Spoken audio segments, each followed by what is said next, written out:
All right, before the break, we were talking about how the government was planning to take your money, and that's where they were headed with this whole notion of central bank digital currency. Fortunately, that's off the table as long as Trump is in the White House. But the minions of government have not given up on the notion of controlling you through your money. That's why they brought this whole argument up about how the money in your wallet's not really yours. And when we opened the show, we shared a clip from the World Economic Forum where you were promised that by 2030 you'd own nothing and be happy. We then explained how our own government is arguing that the money that you have in your pocket isn't yours. What's worse is the law in your state may even declare that the stocks and bonds that you have in your broker account aren't really yours legally either. Now, we covered that with David Webb in episode 288. And by the way, thanks to David's efforts and the support of you, our audience, there's real action underway to make that issue right. Go back and rewatch episode 288 and study our battle plan. Now, another risk that we're facing that I just mentioned was a central bank digital currency. And fortunately, we've beaten that back with the Trump administration. The creators of CBDC have said up front that it's not your money if you have central bank digital money, that you'd only have a use license. The problem here is that they could take it at will or limit how you use it. And with CBDC, central bank digital currency, they could track you with it. We've shown a great clip of the head of the Bank for International Settlements who admits that CBDC would like to give the government absolute control of money and the technology to enforce it, and that's different from a dollar bill. Let's listen.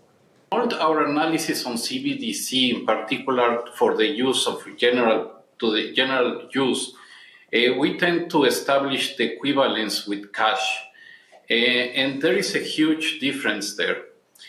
For example, in cash, we don't know, for example, who's using a $100 bill today. We don't know who is using a 1,000 peso bill today. A key difference with the CBDC is that central bank will have absolute control on the rules and regulations that will determine the use of that expression of central bank liability.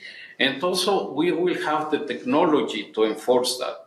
Those two issues are extremely important. All right, look, he's just basically saying central bank digital currency gives them the ability to enforce control over your money. But he said it's very different from a bill. I don't know what direction that's ultimately going to go. Good news, President Trump signed an executive order stopping central bank digital currency as long as he's president, unless Congress can pass it and override his veto. So we have a reprieve.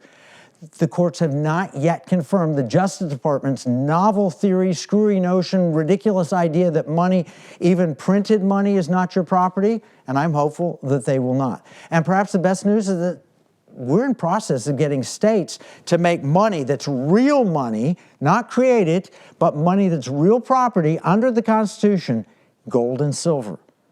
This has been a part of my life's work, something I've thought about since I was a 10-year-old boy. People would ask me, do you want to be president, Kevin? I said, no. I'd rather be the Federal Reserve Chairman so I could return our money to constitutional standards so they couldn't take it away from us. Constitutional currency is gold and silver. The Constitution, Article 1, Section 10, look it up. It says no state shall make anything but gold and silver coin in tender and payment of debts. And that's property. We're not eliminating the U.S. dollar, just offering a valid choice. And we're working in the states to make it happen. Your state could let you choose to hold your money in the form of gold or silver or paper, and you could spend it as you'd like.